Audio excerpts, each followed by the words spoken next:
Let's come to the international competition now. So I will ask the international jury members to join me on the stage for the presentation of the international winners. Please come on the stage. We will now hear about some more innovative projects that stood out from the rest to become winners not only on national level, but also on the global scale. So I leave the word to Daniel Gauthier. So, ladies and gentlemen, I got the pleasure to join this wonderful panel of very good experts in biodiversity. I will introduce Angelo Caserta, which is the European Director of BirdLife, Dr. Shadrach Kamenia, which is from the Jane Goodall Institute and in charge of conservation in Tanzania, and a very famous expert in Germany, Dr. Uli Trankel, which is an expert in landscaping and also in ecology. And of course, myself representing the board of Heidelberg, and Dr. Rademacher, which is our Formula One, not Michael Schumacher, but Michael Rademacher, which is a very good expert in ecology as well. So our mission was difficult. The idea was to follow the top projects in each country. And you could imagine we were in 18 countries. It was not in Germany, not in Brussels as well. So we were trying to follow and share between us the work, which include as well visits on site to follow the research development. We have tried to define criteria, and it was not easy as well. We say first, we want to have a credibility for this award, and the scientific content, that means how much it could improve the knowledge in biodiversity, was the first criteria. The second one was to see the impact on stakeholders, how much involvement from the community, from schools, from teachers were with the project. The third one, of course, was innovation. You have a new idea, a new concept, a new practical pilot test. It was interesting to see how creative were the people. And the fourth one was, you know, Heidelberg. It's a solid company who knows we want to move step by step. So practically was important. How much practical was it possible to duplicate this experience within the group or with other companies active in the sectors or even other industries as well. So, but before to come to the top three, and we want to excite you a little bit, we want to highlight three other projects which were quite remarkable as well. And the first one I would like to invite on stage Mats Larsen from Norway. Is it here? Yeah. For his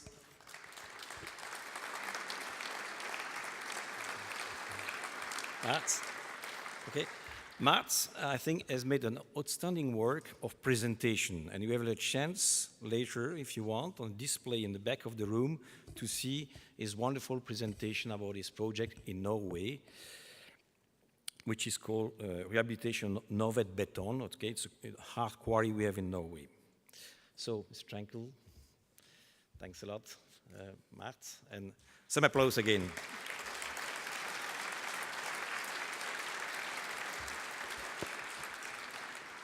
The second project we want to highlight before the big winner is coming from Belgium, and I would like to ask Mr. Erens to join on the stage. Is it here? Okay.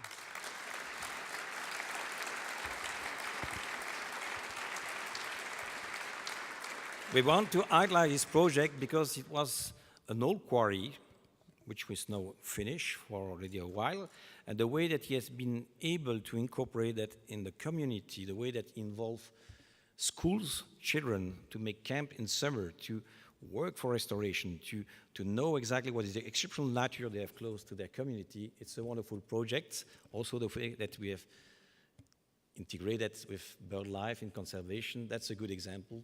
Thanks a lot, Mr. Rens.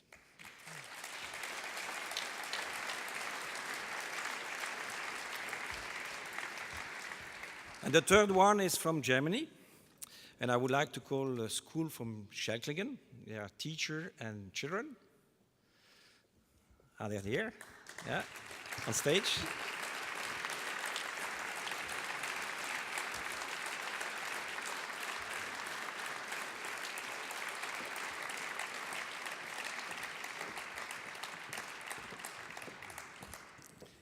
So they've been highlighted for a very specific project linked to education. They are really forming ambassadors for biodiversity, children ambassadors.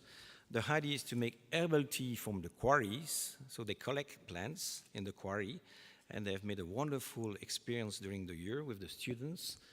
And if you want to test this tea, it's extremely good, and I recommend you during the work after to meet a teacher and to buy them some teas. Congratulations.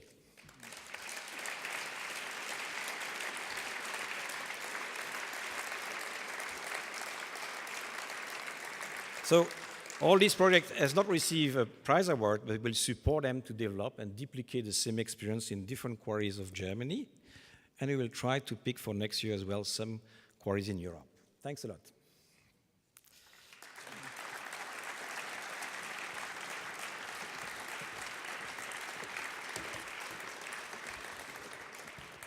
So before to leave the floor to Dr. Rademacher, I would like to thank on my side as well all the participants, which were so creative, and I can tell you that next year we will implement a lot of the ideas. I would also to thank the jury, because they were as enthusiastic and passionate than the participants. Thanks a lot.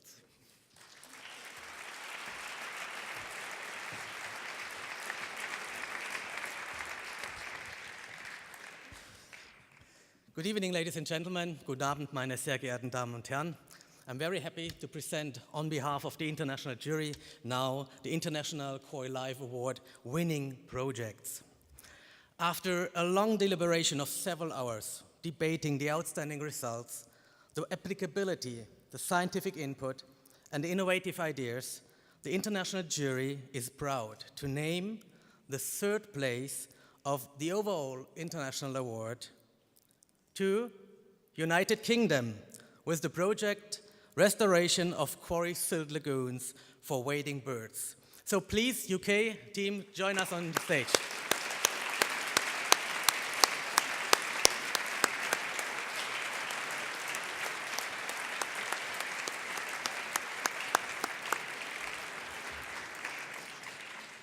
The team of Philip Wheeler from the University of Hull developed this project to explore the value of silt lagoons for wading birds.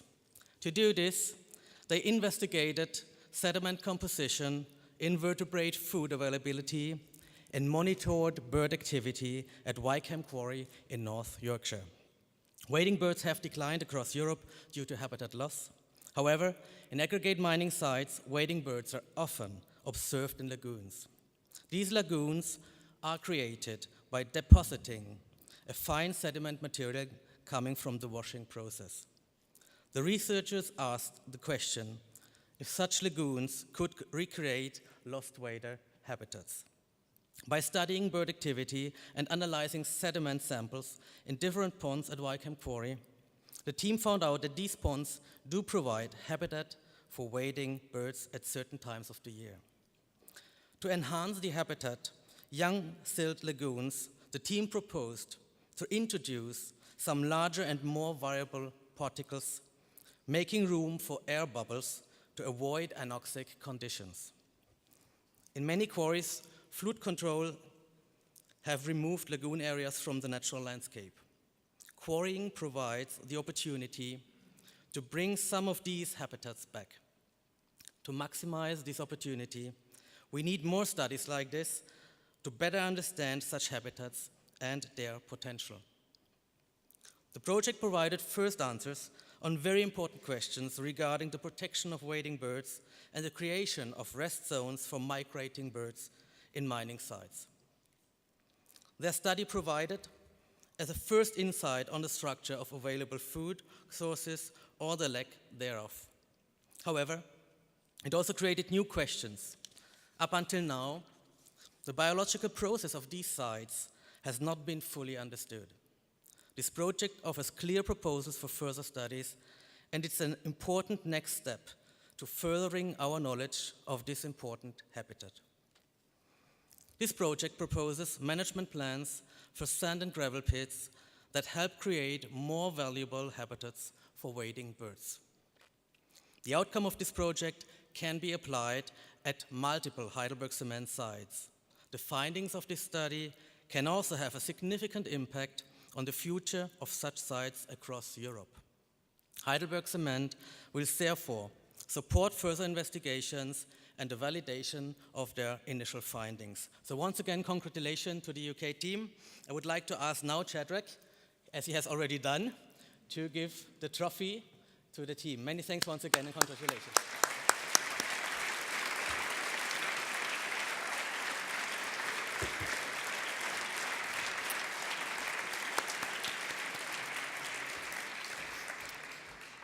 For the second place of the international awards, the jury has decided to name Paul Nziha from Ghana with his project, The Potential of Penicetum purpureum as a Biological Geotextile and Topsoil Application to Promote Biodiversity in Quarry Site Reclamation. Paul, please join me on stage.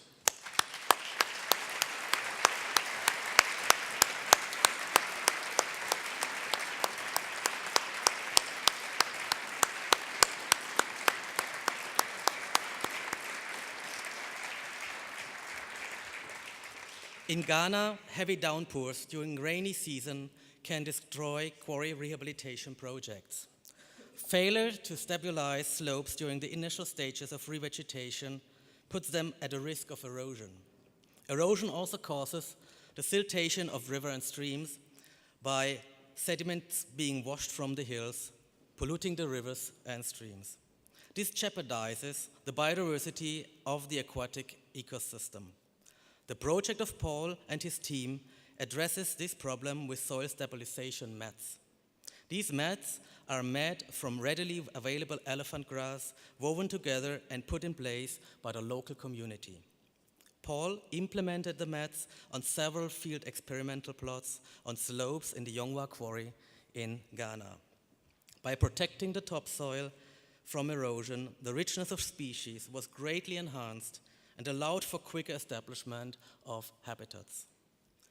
This practical project showed creativity in solving an ongoing problem of topsoil erosion of newly created mining landscapes. By using readily available materials and community implementation, it proved that the local solution was possible. It provided economic value to the community and eliminated the need to purchase and transport expensive, mass-produced erosion control mats. The project combines in a very efficient way the economic aspects of the stakeholder community and the environmental friendly rehabilitation of mining sites in Africa. It is a project that is easy to establish and creates short-term positive contribution to stakeholder and to nature. Heidelberg Cement will support the use of this method of soil stabilization with the first implementation at the Yongwa quarry in Ghana. We will also look to apply this method in other tropical countries such as Gabon, Tanzania, Togo, and the Congo. So once again, Paul and your team, congratulations for the second place.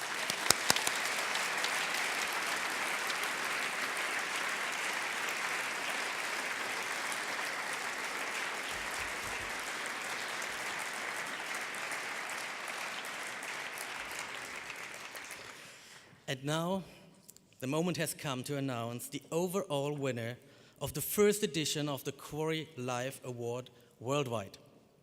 The international jury is proud to give the first place award to a team of researchers from the Czech Republic for their outstanding research, Sandpit for Biodiversity at SAP2 Quarry. So please, Czech team, join us on stage.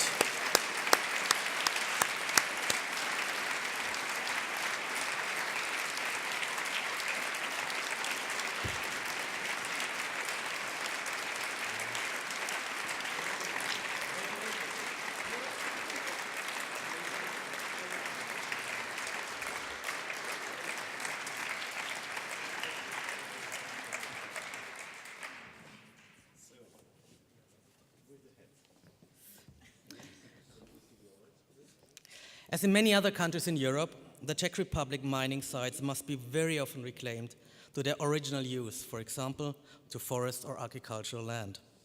The project of Klara Rehunkova and her team investigated the species composition of artificial recultivated areas of the sandpit with areas of spontaneous natural succession. By involving a number of specialists, the team determined many plant and animal species with a high amount of red list organisms. Based on the field mappings, the team evaluated the biodiversity and conservation potential in the abundant areas of the mining site. An experimental plot implemented since 2009 helps the botanist to learn more about the artificial installation of grassland vegetation specialized on sandy conditions. The project impressed the international jury by its comprehensive approach, with outstanding work in many aspects, from the rigorous specific scientific research on a large number of species to stakeholder involvement and education. It is practical and economically feasible to implement and can be applied in many other mining sites. The results of the project show clearly that a rehabilitated mining site contributes to an increase of biodiversity in a region. The open sand and sandy and stony areas with broad, shallow ponds and shores host many endangered and rare species. And for a well-balanced nature protection concept, a mixture of open spaces and forests is necessary. The project team performed an extensive literature review of existing quarry rehabilitation knowledge to set the stage for their research. This research challenges poor forest rehabilitation practices that are common in that region. That too, researchers were able to prove ways to add value by diversifying the reforestation practices to include areas of differing habitats. The project performed an exhaustive description of present fauna and flora, finding more than 183 plant species and 507 animal species that included many red list species. Regarding stakeholder involvement, this project included dialogue with stakeholders as an important part of the process. The Forest Administration and the National Park Administration added input in the project. For education aspects, the project was accepted in the 8th European Conference on Ecological Restoration. The team presented their work at the conference, included materials for all participants, and offered a tour on site. Finally, regarding the value for nature and for the community, thanks to their idea to have the site open for recreational use at the same time as for nature protection, the site has increased its value for all. The holistic approach of this project will help to convince society and administration to promote biodiversity-friendly rehabilitation of mining sites. Heidelberg Cement supports the implementation of this project, the publication of its results, and the continuation of their research. So once again, congratulations from the international jury.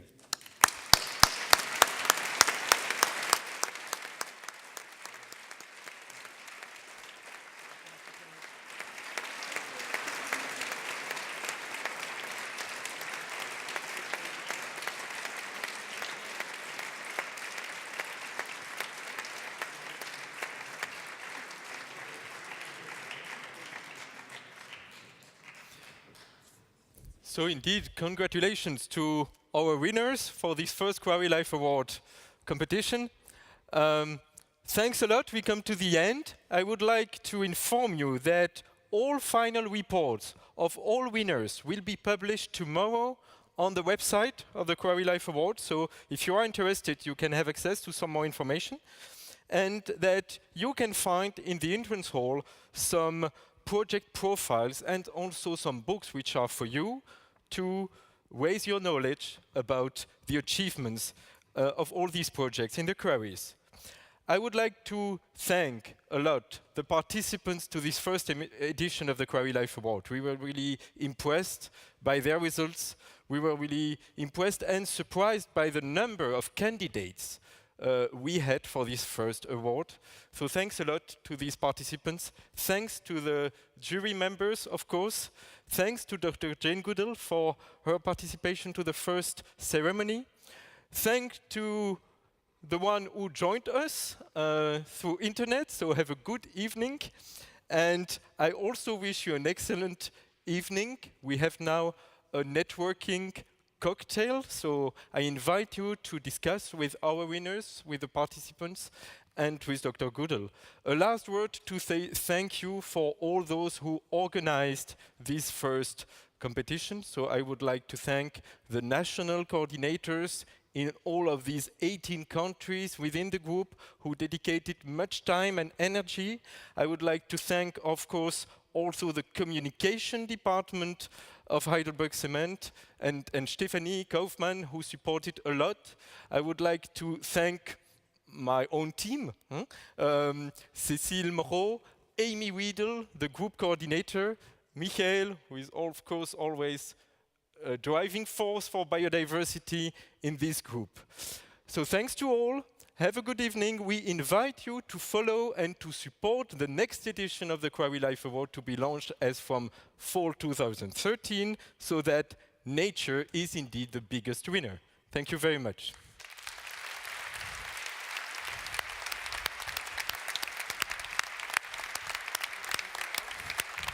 Sorry?